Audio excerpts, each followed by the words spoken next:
Bismillahirrahmanirrahim. Assalamualaikum warahmatullahi wabarakatuh. Alhamdulillahi ala ihsanih wa syukru lahu ala taufiqihi wa amtinanih. Asyhadu an la ilaha illallah ta'ziman li sya'nih. Asyhadu anna Muhammadan abduhu wa rasuluhu da'iyan ila ridwanih.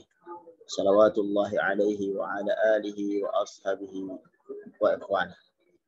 Segala puji bagi Allah Subhanahu wa taala yang telah mempertemukan kita pada kesempatan yang berbahagia ini untuk kita sama-sama pelajari apa yang Allah Subhanahu wa taala turunkan dalam kitabnya, kitab Al-Qur'an, untuk sama-sama kita dalami walaupun secara ringkas, tapi paling tidak kita mengetahui apa yang ada di dalamnya walaupun secara ringkas. Baik, para hadirin rahmati Allah Subhanahu wa taala, kita masih bersama surat Al-Qalam. Surat Al-Qalam, surat yang Allah Subhanahu wa taala turunkan sebelum hijrahnya beliau sallallahu alaihi wasallam ke Madinah Al-Munawwarah. Maka surat ini termasuk surat Makkiyah yang turun di awal-awal hijrahnya atau di awal-awal dakwahnya beliau sallallahu alaihi wasallam di Mekah. Yang mana pada pertemuan yang lalu kita menyebutkan surat Al-Qalam ayat 1 sampai ayat yang ke-16 ya. Yang mana surat Al-Qalam ini itu berbicara tentang pembelaan Allah Subhanahu wa taala kepada nabinya sallallahu alaihi wasallam, khususnya di ayat 1 sampai 16 yang mengatakan bahwasanya Nabi sallallahu alaihi wasallam itu bukanlah termasuk orang yang gila. Yang mana kalau surat Al-Mulk topik pembicaraannya tentang keagungan Allah Subhanahu wa taala. Surat Al-Qalam ini menyatakan tentang keagungan beliau sallallahu alaihi wasallam.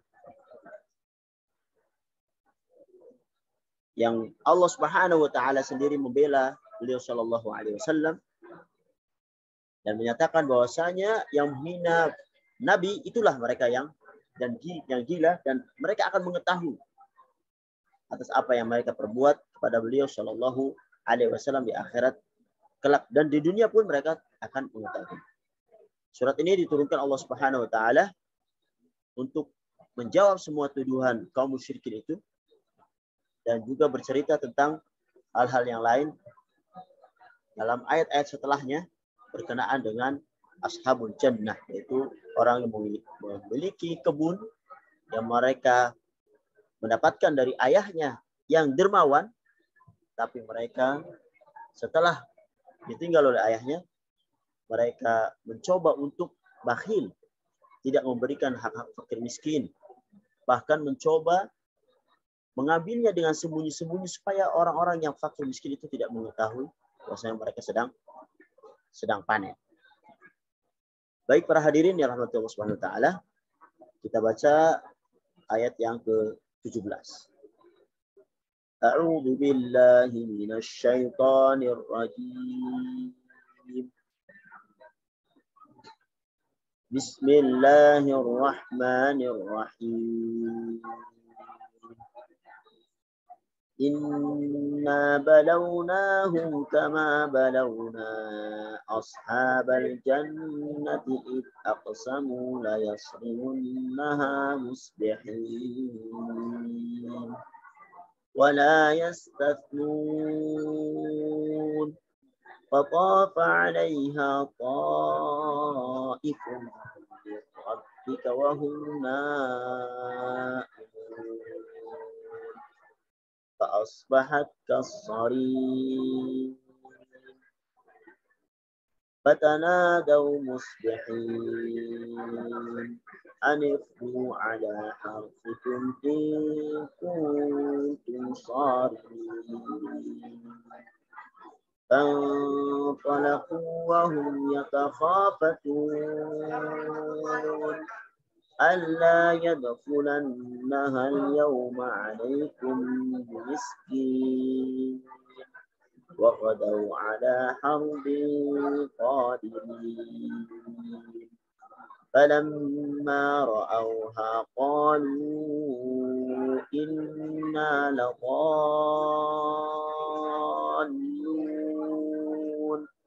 بل نحن محرومون قال أوسطهم ألم أقل لكم لولا تسبحون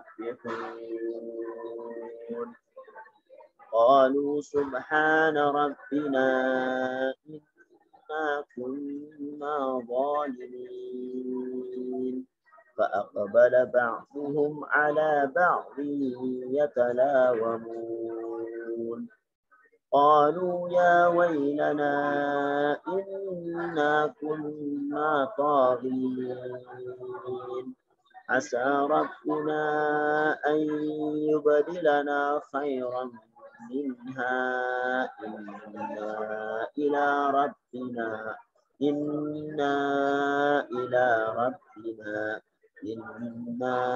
إلى ربنا راغبون كذلك العذاب ولعذاب الآخرة أكبر لو كانوا يعلمون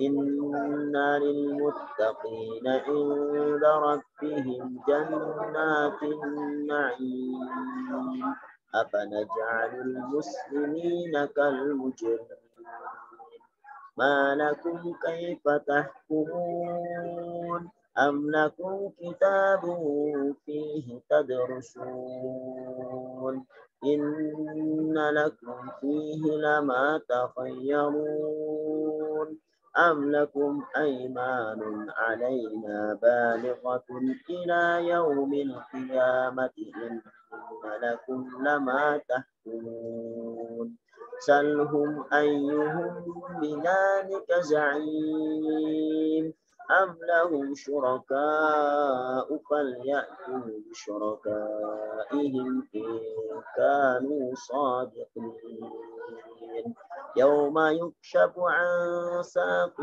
ويدعون إلى السجود فلا يستطيعون خاشعة أبصارهم ترهقهم ذلة وقد كانوا يدعون إلى السجود وهم سالمون فذرني ومن يكذب بهذا الحديث سنستدرجهم من حيث لا يعلمون وأملي لهم إن كيدي متين أم تسألهم أجرا فهم من مغرم مثقلون أم عندهم الغيب فهم يكتبون فاصبر لحكم ربك ولا تكن كصاحب الحوت إذ نادى وهو مكذوب لولا أن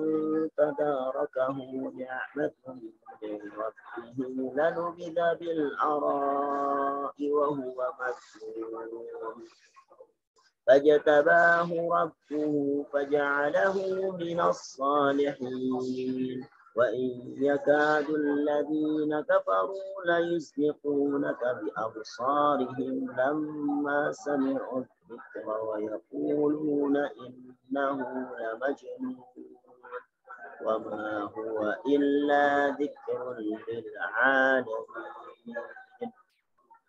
Itulah 52 ayat daripada surat Al-Qalam. Dan pada kesempatan ini kita akan melanjutkan apa yang kita telah mulai dari pertemuan yang lalu di ayat yang ke-17 yang menceritakan tentang pemilik kebun atau ashabul jannah. Dimulai ceritanya dengan inna balawnahum kama balawna ashabal jannati id aqsamu la yasrimunha musbihin wa la yastaqun. Ayat 17 sampai 18. Sungguh kami telah menguji mereka, yaitu orang-orang musyrik Mekah, sebagaimana kami telah menguji pemilik kebun, yaitu ashabul jannah, ketika mereka bersumpah pasti akan kami itu memetik hasilnya pada pagi hari. wala yastafun, dan mereka tidak menyisihkan. Jadi kisah Ashabul Jannah ini Allah kemukakan di surat Al-Qalam sebagai teguran atau contoh yang real kuasa Allah Subhanahu wa taala kepada pemilik kebun. Yang seharusnya nanti bisa menjadi ibar atau contoh bagi orang-orang musyrik yang mencoba untuk berlaku seperti apa yang mereka lakukan. Mereka memusuhi Rasulullah SAW, juga menyakiti orang-orang miskin, bahkan mereka pelit, bahkan mereka melakukan kezaliman berupa riba dan hal-hal yang lain, yang ujung-ujungnya itu dikarenakan hubbul mal, cinta kepada harta dan tidak ingin membaginya kepada orang lain. Yang kenapa ini suaranya seperti terpantul? Kurang tahu. Semuanya begitu ya? Suaranya terpantul. Saya berada di lobi sebuah hotel yang ada di Mekah. Jadi di pojok ini mencari tempat yang ada sinyalnya. Mudah-mudahan tidak terpantul pada ikhwan yang lain. Kalau saya nggak pakai headset, nanti suara yang di samping pada masuk. Apakah semuanya terpantul suaranya? Atau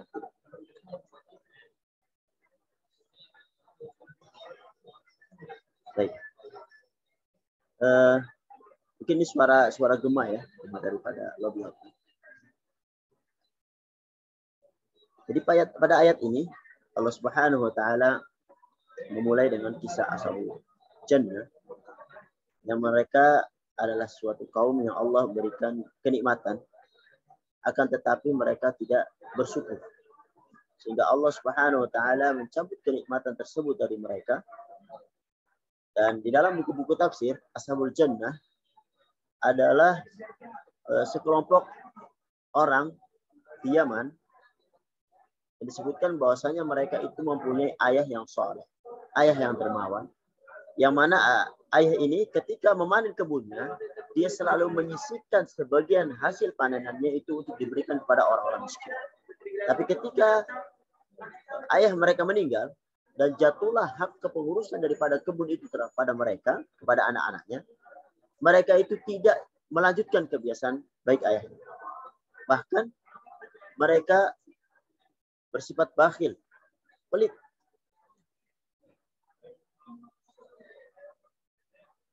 Dan menghalangi orang-orang miskin untuk bisa menikmati apa hasil panen yang dari kebun mereka, yang dari kebiasaan yang dilakukan oleh ayah mereka. Allah Subhanahu wa taala menceritakan bahwa mereka itu bersumpah pada malam hari untuk memanen hasil panenan mereka pada esok harinya, dan mereka lupa bahwa Allah Subhanahu wa taala itu maha kuasa untuk menghancurkan kebun mereka. Maaf, itu dimatikan.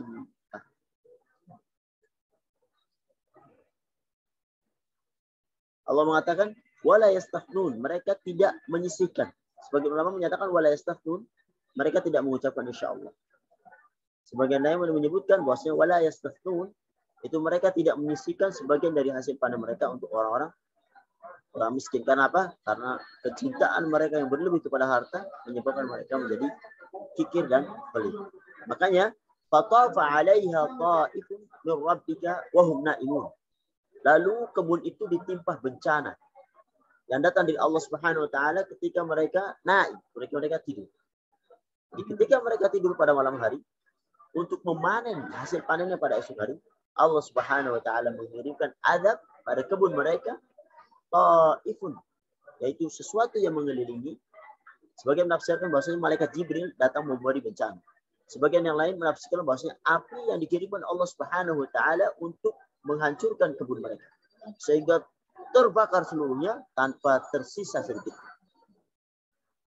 Dan sehingga hanya debu-debu saja dan warna hitam dari hasil bekas kebakaran itu. Dan mereka tidak menyadari apa yang terjadi dengan kebun-kebun mereka. Begitulah azab Allah Subhanahu wa taala yang datang kepada orang Tetapi mereka tidak menyadari.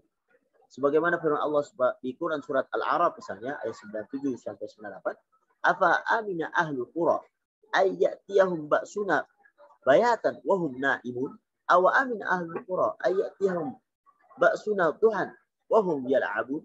Maka apakah penduduk negeri itu merasa aman dari siksaan kami yang datang pada malam hari sedang mereka sedang tidur, atau apakah penduduk negeri ini merasa aman dari siksaan kami yang datang pada pagi hari ketika mereka sedang bermain? Video dimatikan. Sudah.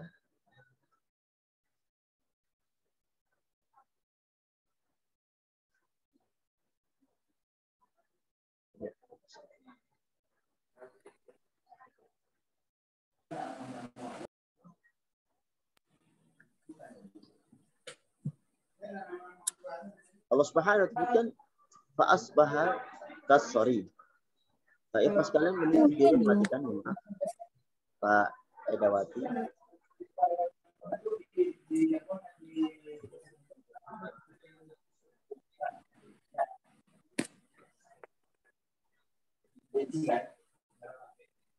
Pak Irawan, dimatikan dulu. Fa asbahat kasari. Maka jadilah kebun itu hitam seperti malam yang gelap gulita. Ikhwah, videonya dimatikan lagi Zoom.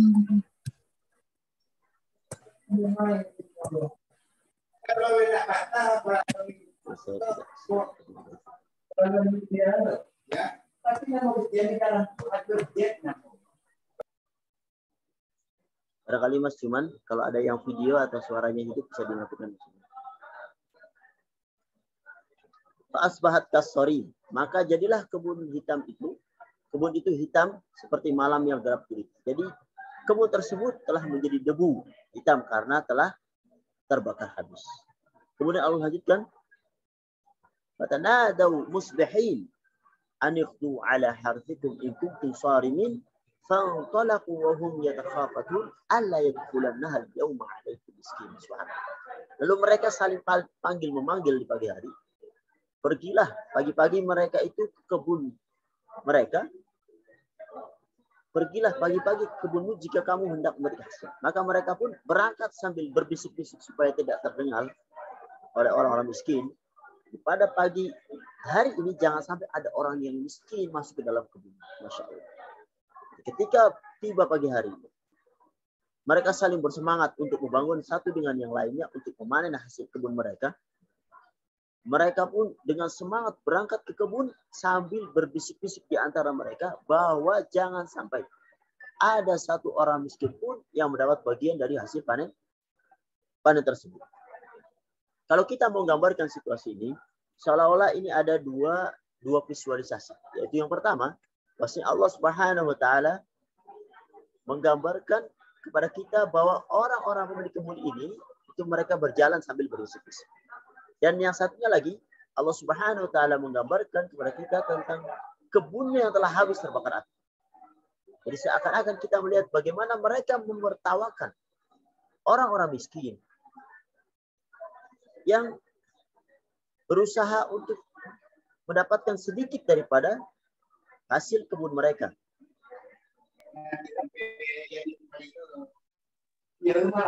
Tapi apa?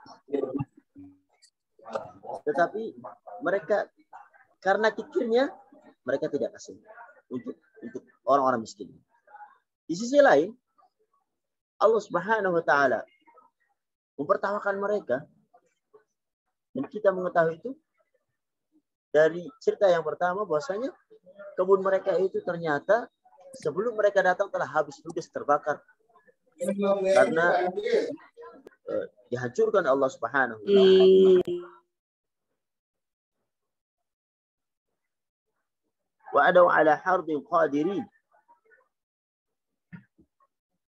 وَغَدَوْا عَلَى حَرْضٍ قَادِرِينَ فَلَمَّا رَأَوْهَا قَالُوا إِنَّا لَضَالُونَ.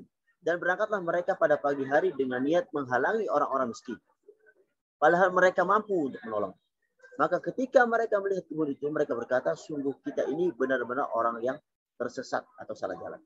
Jadi ketika mereka telah sampai di kebun-kebun itu dan melihat, Oh iya, karena kita ternyata perempuan. Iya, jadi. itu sudah dalam keadaan hitam. Padahal sebelumnya kebun itu tampak hijau dan penuh buah-buah dan segar. Akhirnya mereka menganggap bahwa Jadi kan mereka ini telah namanya salah kita jalan ya. dan mengatakan bahwa kebun tersebut bukanlah kebun mereka. Mereka mengira itu bukan kebun mereka yang terbakar. Bal nahnu mahrumun. Bahkan kita tidak memperoleh apapun. Ternyata ada salah seorang di antara mereka yang menyadari bahwasanya yang terbakar itu benar-benar itu kebun mereka. Benar-benar yang hancur itu adalah kebun mereka. Allah Subhanahu wa taala sebutkan sini bal nahnu mahrumun. Bal merupakan huruf idgham, yaitu untuk menunjukkan bantahan dan penjelasan yang benar. Bantahan dan penjelasan bahwasanya yang benar adalah kebalikan. Jadi yang mahrum, yang tidak mendapatkan bagian itu bukan orang miskin. Bahkan mereka lebih daripada itu karena terbakar seluruh kebun yang mereka miliki. Mereka tidak mendapatkan apa-apa. Artinya mereka lah yang terhalangi dari panen dan bukannya orang miskin. Mereka sadar ternyata ketika mereka menghalangi orang-orang miskin untuk mendapatkan sedikit saja dari hasil panen mereka, justru mereka tidak mendapatkan sedikit pun dari hasil kebun. Qala awsatuhum alam aqul lakum laula tusabbihun.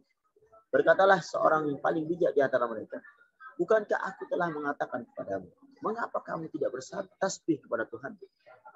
Sebagian ahli tafsir menyebutkan bahwasanya maksud bertasbih di sini adalah untuk mengingatkan di antara mereka mengapa mereka tidak mau bertobat, tidak kembali kepada Allah Subhanahu wa taala, tidak mau berbagi dari hasil kebun mereka kepada orang-orang miskin.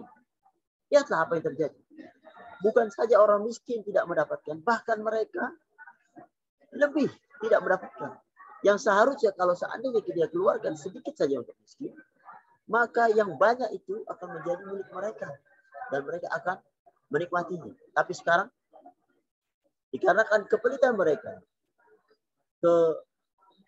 kebakhilan mereka, mereka tidak mendapatkan sedikit pun daripada hasil kebun mereka. Qalu subhana rabbina inna kunna zalimin. Mereka mengucapkan maha suci Tuhan kami, sungguh kami adalah orang-orang yang zalim. Ayat 29. Mereka lalu kembali kepada Allah Subhanahu wa taala. Mereka sadar bahwasanya mereka telah berbuat zalim dengan bersikap pelit kepada orang-orang miskin. Ya. Mohon bantuan Mas Suman bagi yang hidup videonya dan mic-nya bisa dimatikan biar tidak tinggal dulu. Baik. Allah Subhanahu wa taala lanjutkan fa'aqbala ba'dhum 'ala ba'd yatalawamun. Lalu mereka saling berhadapan dan saling menyalahkan. Sebagian mereka menyalahkan yang lain, mencela sebagian yang lain atas apa yang telah mereka lakukan. Yaitu dengan menghalangi orang miskin untuk menikmati sedikit saja daripada hasil panen mereka. Maka disebutkan di tafsir Al-Qurtubi, mereka mengatakan bal anta asyarta alaina bihad, tapi engkau yang telah menyuruh kami ini. Untuk menyuruh kami ini pelit saling menyalahkan dia kami. Tetapi apa boleh dibuat? Mereka telah sepakat untuk menghalangi orang miskin untuk menikmati hasil panen mereka, yang mengakibatkan mereka pun tidak mendapatkan daripada hasil panen kebun mereka. Allah Subhanahu wa taala lanjutkan, qalu ya wailana inna kunna taghin. Asa rabbuna ay yubdilana khairan minha inna ila rabbina raghib. Mereka berkata, celaka kita. Sesungguhnya kita orang-orang yang melampaui batas. Mudah-mudahan Allah Subhanahu wa taala memberikan ganti kepada kita dengan kebun yang lebih baik daripada itu. Sungguh kita mengharapkan ampunan dari Tuhan kita. Subhanallah. Mereka sadar akan kesalahan mereka. Mereka lalu kembali kepada Allah Subhanahu wa taala dan itu seharusnya. Seorang yang salah atau terjatuh dalam hal-hal yang tidak diperkenankan di syariat ini, hendaklah kembali kepada Allah Subhanahu wa taala. Hendaklah kembali kepada penciptanya supaya kehidupan yang setelahnya itu bisa menjadi lebih baik. Bukanlah melanjutkan kepada hal yang Allah Subhanahu wa taala murka. Dan begitulah Ashabul jannah ini bertobat kepada Allah Subhanahu wa taala dan menyadari kesalahan mereka. Kemudian mereka meminta ampunan kepada Allah Subhanahu wa taala. Jadi kisah Ashabul jannah kemudian ini menjadi dalil bahwa orang-orang yang telah bertekad untuk melakukan keburukan, maka Allah Subhanahu wa taala sudah mencatatnya sebagai dosa tanpa dilihat apakah dia berhasil maupun tidak. Sebagaimana pemilik kebun ini, mereka baru bertekad untuk menghalangi orang-orang miskin di malam hari dan mereka belum melakukannya, tetapi Allah Subhanahu wa taala mengirimkan azab sebelum mereka berhasil mewujudkan niatnya. Maka hati-hati di dalam berniat. Jangan sampai kita berniat untuk melakukan keburukan sehingga Allah Subhanahu wa taala mencatat keburukan itu walaupun kita belum mampu untuk melaksanakannya. Oleh karenanya, dengan ini kita mengetahui pelit adalah akhlak yang tercela. Allah Subhanahu wa taala mencelanya, bahkan memberikan azab kepada orang yang pelit di dunia sebelum di akhirat. Maka dia harus kembali kepada Allah Subhanahu wa taala supaya diterima taubatnya dan diubah menjadi kehidupannya menjadi yang lebih baik. Dan jangan dipertahankan sekali-kali sifat pelit ini yang bisa menghancurkan seorang itu kepada kebinasaan yang luar biasa. Allah Subhanahu wa taala mengatakan fahisyah, yaitu perbuatan keji. Sebagaimana di ayat lain di surat Al-Baqarah ayat 228, asy-syaitanu ya'idukumul faqra wa ya'murukum bil fahsya wallahu ya'idukum maghfiratan minhu wa fadla wallahu wasi'un. Setan menjanjikan atau menakut-nakuti kemiskinan kepadamu dan menyuruh kamu untuk berbuat keji, berbuat kikir, sedangkan Allah menjanjikan ampunan dan karunia-Nya kepadamu dan Allah Maha Luas lagi Maha Mengetahui. Intinya, meskipun sifat pelit mereka belum dikerjakan dan baru sekedar azab, ternyata Allah Subhanahu wa taala turunkan azab. Dan kaidah ini juga ditunjukkan oleh dalil-dalil lain seperti sabda beliau sallallahu alaihi wasallam di sebuah hadisnya, bahasanya idzal taqa al musliman bisayfayhima, jika dua orang muslim itu berperang dengan pedang mereka, kemudian fal qatil wal maqtul finnar, orang yang membunuh dan yang terbunuh itu masuk neraka. Para sahabat bertanya, "Oh ya Rasulullah, hadzal qatil, fa balul maqtul?" Rasulullah, yang membunuh masuk neraka, tapi bagaimana yang terbunuh? Dia kan tidak melakukan apa-apa. Beliau menjawab, innahu arada qatla sahih. Sesungguhnya yang terbunuh juga ingin membunuh kawannya, cuma belum kesampaian. Itu niat yang jelek, ternyata dicatat oleh Allah Subhanahu wa taala. Oleh karena itu, jika seorang telah berniat buruk dan telah beradab atau bahkan melakukan usaha untuk menjalankan niat buruk itu, berhasil atau tidak, maka dia telah mendapatkan dosa. Oleh karena itu, kita harus berhati-hati, apalagi di zaman yang terbuka ini. Dan seorang hendak melihat misalnya hal-hal yang buruk di internet, misalnya pornografi dan segala macam, ternyata setelah dibuka situs terblokir, maka niat itu sudah mendapatkan dosa di sisi Allah Subhanahu wa taala. Maka ini harus hati-hati. Jadi niatkanlah dalam hal-hal yang baik. Selalu berniat baik, karena bisa jadi niat baik itulah yang dicatat Allah Subhanahu wa taala walaupun kita belum melakukan. Para hadirin yang rahmati Allah Subhanahu wa taala, sebagian ulama di dalam buku tafsir menjadikan kisah ini sebagai dalil bahwasanya jika ada seorang yang memiliki harta yang telah mencapai nisab dan sebentar lagi tiba haulnya, namun dia kemudian mengeluarkan sebagian agar berkurang dari nisab dan agar tidak berzakat, maksudnya dia hilah, buat makar kepada Allah Subhanahu wa taala. Allah Maha mengetahui segala yang kita lakukan. Maka orang yang mengurangi nisab supaya terhindar dari zakat, maka dia telah berdosa. Nah, Allah Subhanahu wa taala Maha mengetahui niat seorang, sengaja ataupun tidak. Karena yang demikian merupakan keburukan yang dalam kisah ini mencegah hak orang miskin. Para hadirin yang dirahmati Allah Subhanahu wa taala, termasuk juga orang yang mengurangi nisab tadi karena dia telah menghalangi bagian orang miskin daripada zakat yang harus dia keluarkan. Kisah ini juga menjadikan dalil bahwasanya siapa yang tidak mensyukuri nikmat Allah, maka nikmat itu akan dicabut. Man lam yashkur an-ni'am faqad ta'arrada li zawaliha. Barang siapa yang tidak mensyukuri nikmat, berarti dia telah menjadikan nikmat itu terancam untuk hilang. Wa man syakaraha faqad qayyadaha bi iqaliha. Barang siapa mensyukurinya, berarti dia telah mengikatnya dengan ikatan yang dengan ikatannya. Oleh karenanya, la in syakartum la azidannakum. Apabila kamu syakartum, apabila kamu bersyukur, kami akan tambah. Wala in kafartum inna adabi lasyadid. Apabila kamu ingkar, maka sesungguhnya adab sangat pedih. Kadzalika al-'adzab wal 'adzabul akhirati akbar law kanu ya'lamun. Ayat yang ketiga, seperti itulah azab dunia. Dan sungguh azab akhirat lebih besar sekiranya mereka mengetahui. Ayat ini merupakan peringatan. Jadi orang-orang kafir Quraisy bahwasanya azab di akhirat itu lebih besar daripada azab ini. Karenanya harusnya mereka kembali kepada apa yang dibawa beliau Shallallahu Alaihi Wasallam. Tidak malah memusuhi, bahkan tidak membunuh, bahkan menyiksa orang-orang yang beriman kepada beliau Shallallahu Alaihi Wasallam. Kisah Ashabul Jannah ini apa kaitannya dengan orang-orang kafir? Inna balawnahum kama balawna ashabal jannah. Sungguh kami telah menguji mereka, orang-orang musyrik, sebagaimana kami telah menguji pemilik-pemilik kubur itu ashabul jannah pada ayat yang 17 yang pertama kita. Para ulama menjelaskan bahwasanya sisi kemiripannya, bahwasanya ashabul jannah ini dengan orang-orang kafir tadi, kafir Quraisy, bahwasanya ashabul jannah diberi kenikmatan oleh Allah Subhanahu wa taala. Namun dia tidak bersyukur.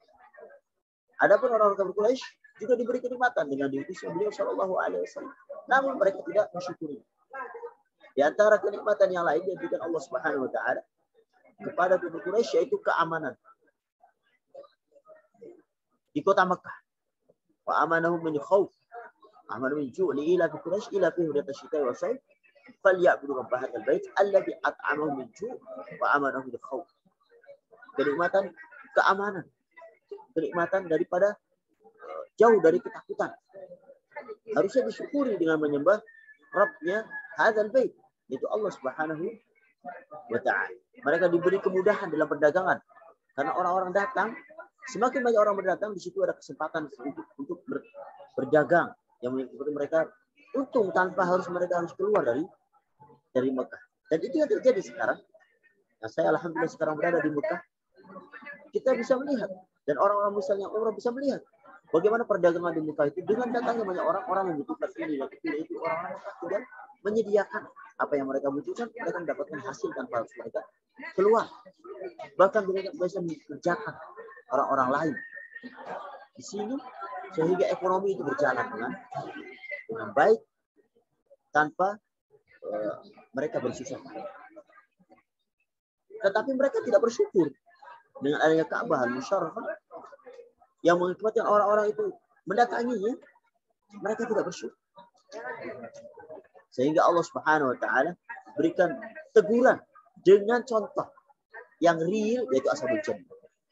Supaya mereka tidak mendapatkan azab seperti yang tertimpa oleh ashabul jannah yang pelit dan tidak bersyukur kepada Allah Subhanahu wa taala. Oleh karena itu, hal ini merupakan dalil bahwasanya ujian bukan hanya kekurangan dan kesulitan. Akan tapi Allah Subhanahu wa taala juga menambahkan nikmat yang diperoleh ashabul jannah dan nikmat yang diperoleh oleh orang-orang kafir Quraisy itu sebagai ujian.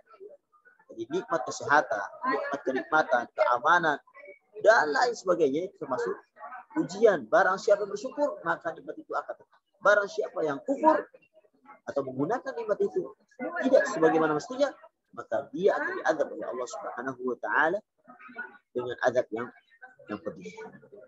Para hadirin yang dirahmati Allah Subhanahu wa taala, tentunya ada juga perbedaan antara ashabul jannah ini dengan orang-orang kafir Quraisy. Bedanya adalah orang-orang kafir Quraisy tetap berada dalam kekufuran. Tetap berada di dalam kesyirikan. Meskipun telah datang teguran dari Allah Subhanahu wa taala yang berupa cerita-cerita termasuk cerita ashabul jannah. Tapi ashabul jannah apa? Mereka ketika ditegur oleh Allah Subhanahu wa taala dihancurkan kebunnya, mereka kembali kepada Allah Subhanahu, bertobat kepada Allah Subhanahu. Bahkan sebagai ada tafsir seperti As-Sa'di menyebutkan bahwa zahirnya Allah Subhanahu wa taala memberi ganti kepada ashabul jannah ini ketika mereka kembali kepada Allah Subhanahu wa taala. Bahkan ada yang mengatakan bahwasanya hal itu juga Allah Subhanahu wa taala tumbuhkan kembali kebun yang lebih baik daripada kebun-kebun yang telah dihancurkan oleh Allah Subhanahu wa taala. Dan ini merupakan dalil bahwasanya ketika seseorang itu berbuat dosa dan sadar, kemudian dia kembali kepada Allah Subhanahu wa taala, maka bisa jadi Allah Subhanahu wa taala memberikan ganti yang lebih baik sebagaimana dialami oleh ashabul jannah. Baik para hadirin yang rahmati Allah Subhanahu wa taala, kisah ashabul jannah ini adalah kisah yang agung yang bisa juga mengenai kita yang telah diberi kenikmatan oleh Allah Subhanahu wa taala. Pada ayat selanjutnya, ayat 36 sampai akhir, kita akan bahas pada pertemuan yang akan datang berkenaan dengan orang-orang yang bertakwa itu mendapatkan kenikmatan di sisi Allah Subhanahu wa taala. Orang yang kufur dia akan hilang nikmatnya dan akan disiksa oleh Allah Subhanahu wa taala. Sedangkan orang yang bertakwa itu akan mendapatkan inda rabbihim jannatin. Orang bertakwa disediakan oleh Allah Subhanahu wa taala kenikmatan yang besar di sisinya. Dan itu kebalikan daripada kisah pada terjadi pada ashabul jannah.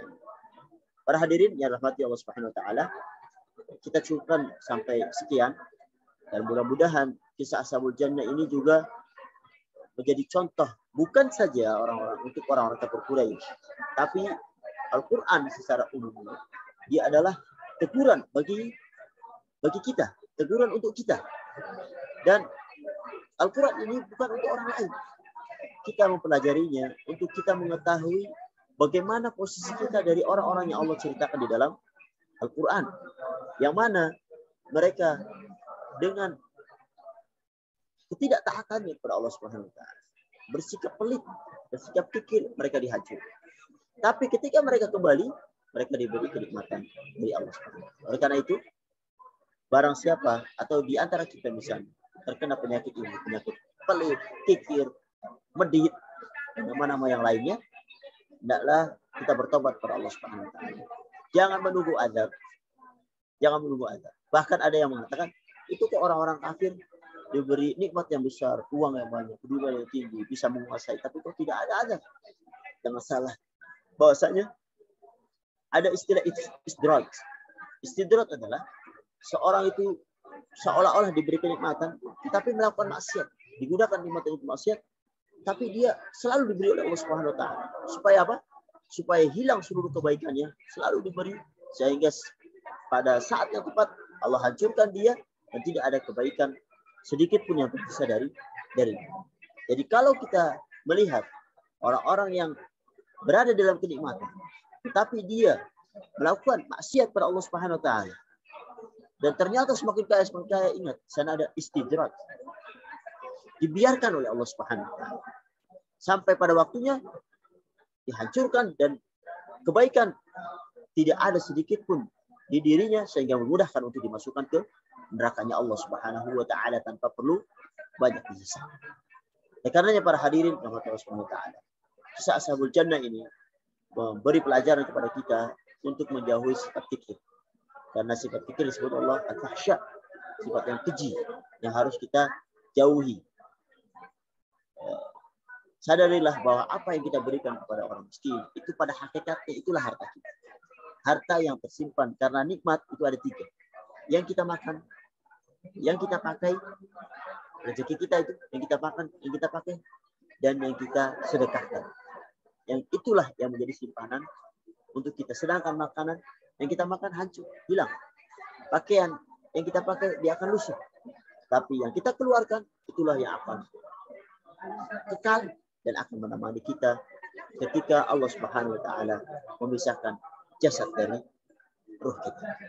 Mudah-mudahan Allah Subhanahu wa taala memberi kemudahan kepada kita sekalian untuk melaksanakan perintah Allah Subhanahu wa taala di dalam bersyukur, menggunakan seluruh nikmat yang ada untuk berusaha mendekatkan diri kita kepada Allah Subhanahu wa taala dengan amalan-amalan yang disyariatkan dan diajarkan oleh beliau sallallahu alaihi wasallam, sehingga kita bisa berbahagia di dunia dan berbahagia di akhirat. Ini yang bisa kami sampaikan. Apabila ada benarnya datang dari Allah Subhanahu wa taala, apabila ada salahnya tidak dari kami pribadi. Hada wa sallallahu alaihi Muhammad wa ala alihi wa sahbihi ajma'in. Insyaallah kita bertemu pada Jumat yang akan datang waktu yang sama. Assalamualaikum warahmatullahi wabarakatuh.